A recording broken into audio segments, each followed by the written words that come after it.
tous et bienvenue dans cette nouvelle vidéo. Bon, je viens de vous laisser avec les quelques petits plans de mes différentes bibliothèques. Vous pouvez d'ailleurs voir qu'il y en a dans toutes les pièces, de toutes les manières, rangées de toutes les façons imaginables. J'ai fait du tri. Je me suis rendu compte assez gentiment en voulant expliquer à une copine qui m'avait dit qu'elle avait une pile à lire d'une centaine de livres. Et je lui avais dit « Ouais, c'est beaucoup, mais attends, il faut que je fasse la mienne. » Voilà. 144 livres non lus. Bon, je me suis dit, j'ai de quoi faire.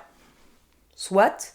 Je me suis dit, si c'est la guerre, si on n'a plus d'électricité, j'ai de quoi m'occuper. Mais je me suis aussi dit, en comptant les 144, oh là là, il y en a qui me donnent plus du tout envie de lire. J'ai pris mon courage à deux mains, j'ai pris mes biscottos dans chacun de mes bras, parce que ça pèse quand même. J'en ai viré 28, je crois. 1, 2, 3, 4, 5, 6, 7, 8, 9, 10, 11, 12, 13, 14, 15, 16, 17, 18, 19, 20, 21, 22, 23, 24, 25, 26, 27, 28. Mais quelle mémoire. J'en ai enlevé 28. Parmi les 28, il y en a que j'ai lus. Peu. Je crois qu'il y en a 3. Et les autres, je les ai pas lus. Petit disclaimer direct. C'est pas pour étaler le nombre de livres que j'ai. C'est pas dans le but de prôner la surconsommation parce que c'est pas du tout mon style.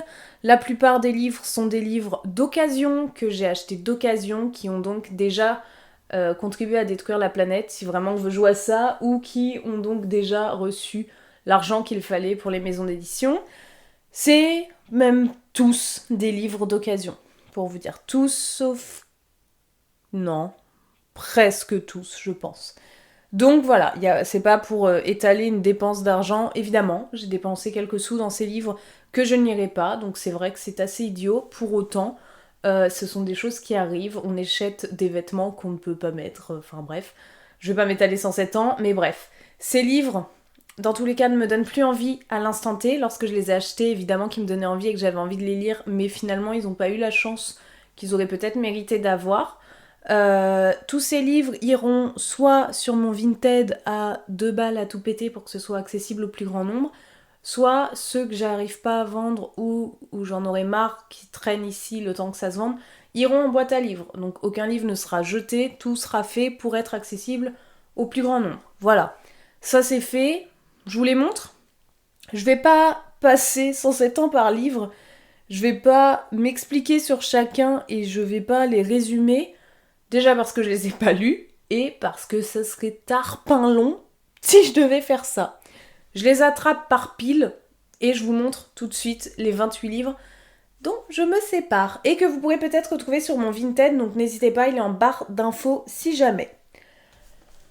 Le premier que j'attrape, j'ai laissé des papiers dedans, non mais ça commence bien.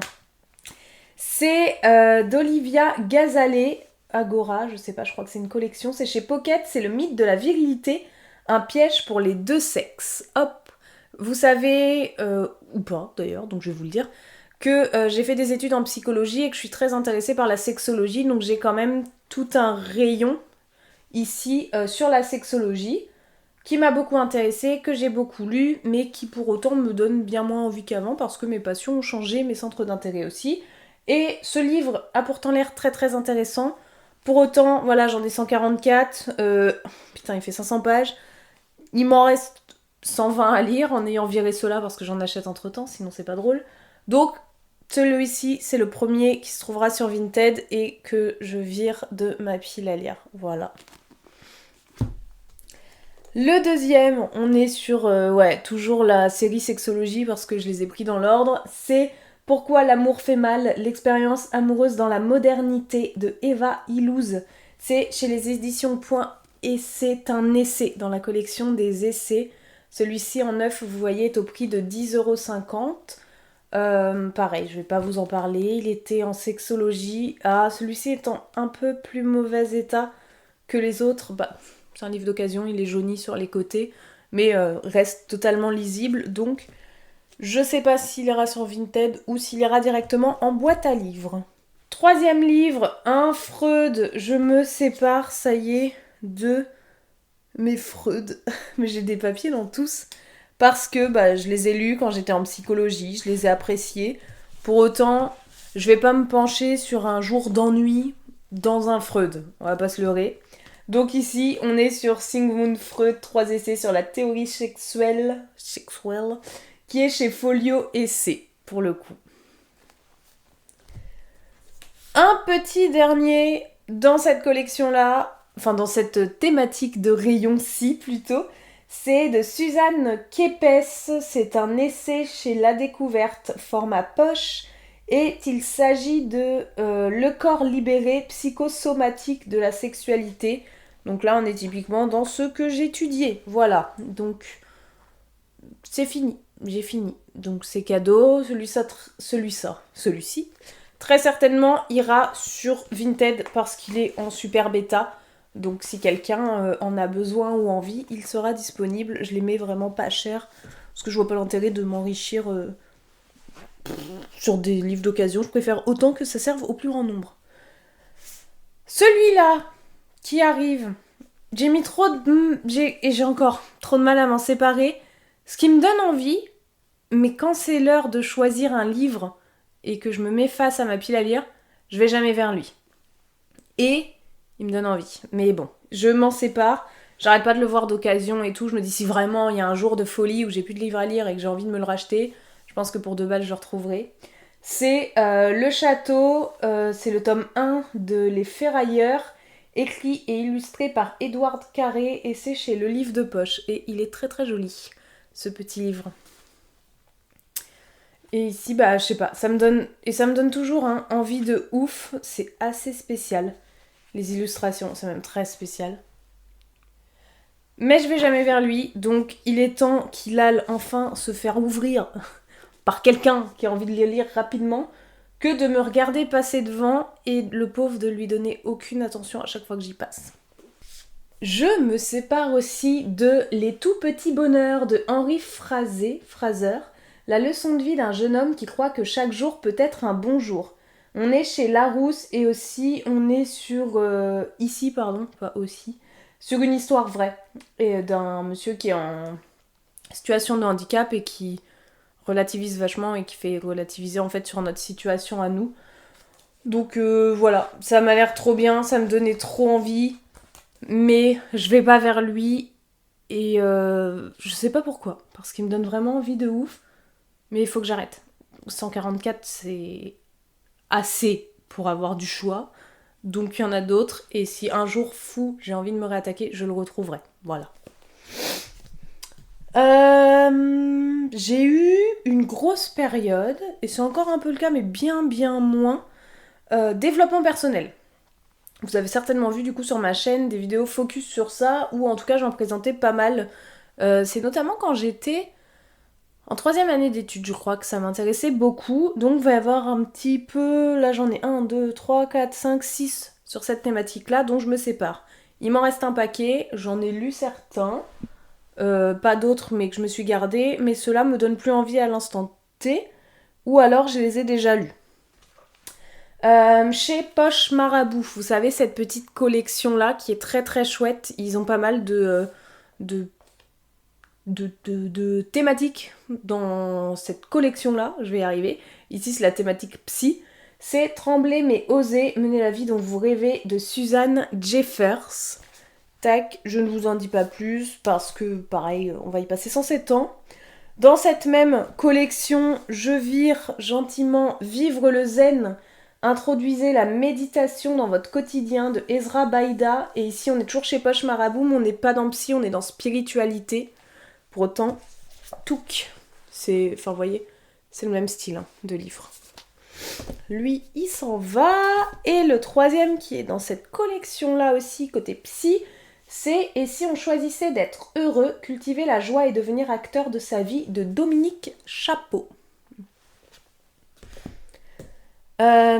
Ensuite, c'est un vieux livre, Je me sépare, de Comment développer et améliorer sa mémoire de Denis. Bon, c'est chez les éditions de Véchy. Je suis désolée, on est en fin de journée, on est le week-end, je galère à parler. Cette vidéo va être faite de che et de se dans tous les sens. Ici, on est sur un livre qui parle des mécanismes de mémorisation, les différents types de mémoire. mémoire d'essence, à court terme, à long terme, procédural, épisodique, et les méthodes et principes mémotechniques. Donc un livre qui est vachement scientifique finalement, et qui a des livres, C'est catastrophique cette vidéo, je sais pas si je vais aller jusqu'au bout. Qui a des exercices à la fin à compléter, voilà, on va y arriver. 2 livres encore en développement personnel, mais qui sont du même auteur, j'en ai lu un sur les 2, et ça m'a suffi, j'ai pas forcément envie de m'attaquer au reste. C'est de Erwan Manteour, c'est Et si on décidait d'aller bien, soyons responsables chez Pocket. Et celui que j'ai lu, d'ailleurs il y a un petit post-it, il va falloir que j'enlève, c'est Et si on arrêtait de se mentir, alimentation, sport et santé, toujours chez Pocket. Hop là, tac, celui-là je l'ai lu, celui-ci pas, mais ça me suffit, j'en ai plus envie pour le moment. Un dont je me sépare et j'ai mis un peu de temps aussi, mais pareil, je vais pas vers lui. Je vais vers d'autres, mais je vais pas vers lui. C'est Rule de Hélène Goodlet. 3 héritières, un trône à conquérir, pardon. Et ici, c'est chez Bayard. Il me donne ultra envie, toujours. Mais je vais pas vers lui. Je sais pas. C'est écrit gros, je pourrais le lire assez vite. Je vais pas vers lui, je préfère lui donner une autre chance à quelqu'un d'autre. Et il est très très joli par contre. Un dont je me sépare, qui n'est pas très vieux, il me semble, qui est tout neuf, qui est très très lourd, qui est sorti en 2023, donc ça va. C'est Regarde de Marisha Rasikkoskinen, qui est traduit du finnois en Finlande, par Claire Saint-Germain chez les éditions Rivage.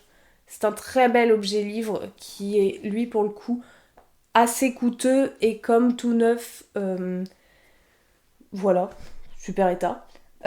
Ici, je sais plus exactement de quoi ça parle. De toute façon, j'ai dit que je vous faisais pas de résumé. Je vous en ai déjà certainement parlé en vidéo quand je l'ai reçu. Mais voilà, je vais pas spécialement vers lui. Ou est-ce que je l'ai commencé et ça m'a pas plu? Je ne sais plus, mais il est temps de me séparer de celui-ci. Parce que j'y retournerai pas dans tous les cas. Ensuite, je me sépare de L'art de ne pas dire, plus chronique d'un saccage du langage, paru chez Seuil, c'est de Clément Viktorovitch et Ferdinand Barbet, et je pense que ce livre n'est pas tout neuf, enfin... Ah si, 2024, bah en fait, il est pas tout vieux du tout. Je pensais pas qu'il était si récent. Bref, celui-là. J'ai 2 formats poche de chez Rivage que j'ai lus il y a un petit moment, qui m'ont plu, mais que je ne relirai pas pour autant. Donc je préfère leur donner une chance et permettre à d'autres personnes de se jeter dans ces histoires-là à des prix plus accessibles. Mais sachant que c'est des poches, donc c'est déjà des prix qui sont assez accessibles malgré tout par rapport à des grands formats. J'ai donc Avoir et se faire avoir de Eula Bis, traduit de l'anglais par Justine Augier. C'est chez Rivage Poche. J'arrive plus à parler, il est très beau. J'adore les éditions en poche, elles sont chouettes. Et donc le deuxième, c'est Possibilité, essai sur la hiérarchie, la rébellion et le désir de David Graeber. Et la postface est de Martin Rueff. Et ici, on est encore chez Rivage Poche, collection Petite Bibliothèque. Donc ce sont 2 rivages que j'ai appréciés, mais que je veux permettre à d'autres d'apprécier aussi. Celui-ci ne me donne plus envie. C'est Des œillets pour Antigone de Charlotte Bousquet chez Scrinéo. C'est un young adulte, il m'a donné envie vite fait. Bon, à l'instant T, il me donne plus envie, donc voilà. Assez simple, puis voilà. Celui-là, je l'ai lu, j'ai bien aimé, mais je le relirai pas, je le sais. C'est Sauver les animaux et nous sauver nous-mêmes de Hélène Touille et Renan Larue. C'est chez les éditions Le Bord de l'eau. Je l'avais pris parce que je pensais que c'était écologique, c'est un peu le cas, mais c'est surtout politique sur le parti animaliste et j'avais pas compris. Je l'ai lu en entier, c'était sympa, mais je le relirai pas. Donc à quelqu'un qui pourrait être intéressé par cette thématique-là. Encore un peu dans le développement personnel, il nous en reste, j'avais pas vu. J'ai Changer sa vie, il n'est jamais trop tard de Luce Janin Devillard chez Michel Lafon Poche. Je l'ai lu, je crois que je l'ai lu 2 fois d'ailleurs, mais j'ai pas envie de le relire, donc c'est pour vous. Un que j'ai pas lu mais qui me donne plus envie, en fait, c'est Comment s'en sortir de Jean-François Kahn chez Plomb. Et lui, bon. Ah si. Mince. Forcément, j'ai lu vite fait le résumé. Il est un peu... je vois qu'il y a des... Ça parle un petit peu d'écologie et ça parle aussi un petit peu de sociologie, donc ça me tentait. Mais en vrai, j'en ai plein, donc... Lui, il fait partie de ceux où je suis en mode... Peut-être il a peut retourner dans la pile à lire, mais Ameline, il t'en reste 120, un peu moins. Il t'en reste plus de 100 dans ta pile à lire, donc stop, stop, stop. Donne la chance à d'autres de pouvoir avoir ces livres. Parmi ceux-là, j'ai aussi le petit guide de l'amoureuse chez, je sais pas d'ailleurs, mais deux plutôt, Aude de Béarn. Lui, je vais le mettre en boîte à livres, je pense. Oh bah je l'ai lu, il y a plein de post-it. J'ai jamais eu de post-it comme ça. J'ai dû lui plutôt l'avoir en boîte à livres et c'est pour ça que je vais le remettre en boîte à livres plutôt. Il y a des gens, j'ai vu, qui se faisaient de l'argent sur le dos des boîtes à livres. C'est humainement et respectueusement dégueulasse, non? D'aller en boîte à livres, de choisir des livres neufs. Il y en a même, ils les scannent direct, genre Momox et compagnie, pour les revendre. Mais frérot, le principe de la boîte à livres, tu l'as compris ou parce que c'est éthiquement et respectueusement pas bon de faire ça? Donc voilà. Donc un livre que j'ai trouvé typiquement en boîte à livres et que je ne veux plus, il retournera. Je me ferai pas de l'argent sur le dos des boîtes à livres. Après, c'est un vaste débat, mais voilà, vous connaissez du coup mes façons de voir les choses. Prochain livre de Pierre Lemaitre. Cet auteur me donne très envie, pour autant, le jour où j'ai envie de l'attaquer, j'ai pas envie de l'attaquer avec ce livre-là. C'est Couleurs de l'incendie, c'est chez Le Livre de Poche, parce que c'est un livre de plus de 500 pages, écrit tout petit, et je suis pas sûre que ce soit un de ses meilleurs, donc je sais que c'est un auteur qui est génial, mais je veux pas m'attaquer par celui-là si je veux attaquer Pierre Lemaitre, donc celui-ci. Je l'avais eu en cadeau dans un lot de livres, genre 4 livres achetés, et un à piocher dans la boîte qu'il y avait. J'avais pris lui parce que Pierre Lemaitre, mais non. Non, pas maintenant, et pas forcément avec celui-là. Lui, faut que je le rende à un de mes amis qui me l'a prêté, mais du coup je vous le montre parce que je l'ai sorti de ma bibliothèque pour le faire. C'est L'Empire des rats de James Herbert. C'est un... chez Press Pocket, et c'est un livre d'horreur, dystopie, mais fantastique, cauchemar, enfin bref. Un peu tout ça. Il me l'a pourtant super bien vendu. Mais j'ai trop de livres. J'ai trop de livres, donc je vais lui rendre pour l'instant. Si un jour je veux lui réemprunter, je lui remprunterai. Mais il faut que j'arrête de laisser traîner dans ma bibliothèque des livres qui en plus ne sont pas à moi. C'est pas possible de faire ça. Je vais virer, et c'est les 4 derniers. On avance bien, les gars. On est à 20 minutes. Je vais virer Été anglais. C'est le tome 1 de la saga des Casalettes de Elizabeth Jane Howard. Chez Folio en format poche et en format tout pété. Je l'avais trouvé, lui, je crois que je vous en ai parlé, chez Emmaüs à 2 balles. C'est écrit Kiki Pouce Pouce. Non pas que ça me donne plus envie et que c'est écrit tout petit, mais surtout que j'ai trouvé chez Emmaüs aussi le tome 1, 2, 3, 5. Il me manque le 4 je crois, ou 1, 2, 4, 5, je sais plus. En version grand format, que j'aime beaucoup, que je trouve très joli et qui était à 2 €. Donc ça faisait doublon, le tome 1, un grand format, un petit, donc je vais rendre le poche et garder la collection en grand format que j'ai trouvé d'occasion. Hop. Et les 3 derniers, c'est une trilogie que j'ai depuis des années, dans laquelle je ne vais pas, parce que, je sais pas, ils m'impressionnent, ils me donnent plus envie, mais je vais jamais vers eux. Et vous savez que j'ai un amour pour les formats poche ou pour les formats...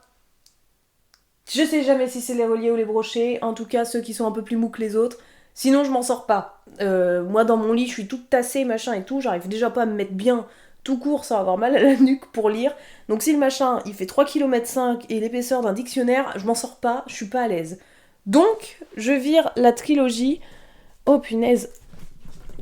Oh, une main. Ils sont super lourds. Oh. Là.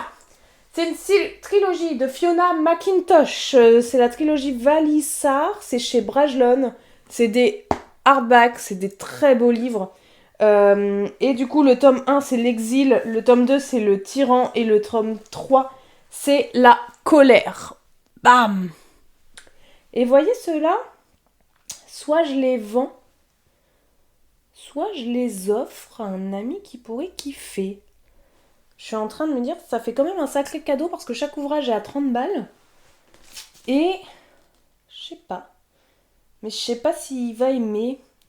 Réflexion en cours. En tout cas, je peux pas lire ça. Je ne vais pas vers eux.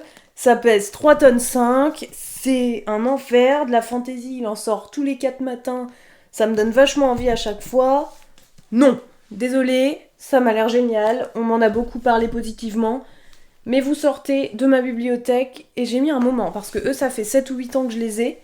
Je les ai achetés ma première année d'étudiante ici dans la première librairie que j'ai vue là. Librairie d'occasion. Putain, en plus, c'est des dingueries. Vous avez vu le. Comment ça s'appelle?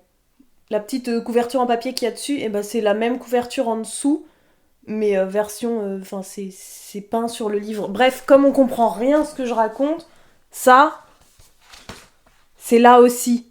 Donc, c'est des espèces d'objets livres sublimissimes. Mais non, désolé, non, à d'autres. Je peux pas. Je peux pas, je vous aime, mais je peux pas. Bref, voilà tout le monde. J'espère que cette vidéo vous aura plu. Ça permet de vider un petit peu, surtout qu'on va arriver vers Noël et à Noël. Et peut-être je vais avoir des livres parce que peut-être j'adore ça et on m'en offre à Noël. Donc peut-être ma pile à lire, elle va se remplir encore. Donc il était temps de faire un tri. Ça fait quand même un petit paquet de livres, ça fait 2 belles piles. N'hésitez pas vous à me dire en commentaire si vous faites régulièrement des tris. Est-ce que vous aussi vous avez une pile à lire de 30 km ou est-ce que vous faites partie de cette caste de gens raisonnables que j'envie mais que je ne comprends pas qui arrivaient à acheter un livre, puis le lire, puis en acheter deux, puis les lire et ne pas dépasser 100 livres non lus dans leur pile à lire. N'hésitez pas à me dire en commentaire de quel team vous êtes. Sur ce, je vous souhaite joyeux Noël, bonne nuit, bonne Saint-Valentin, bon anniversaire, et à très bientôt pour une prochaine vidéo. Ciao!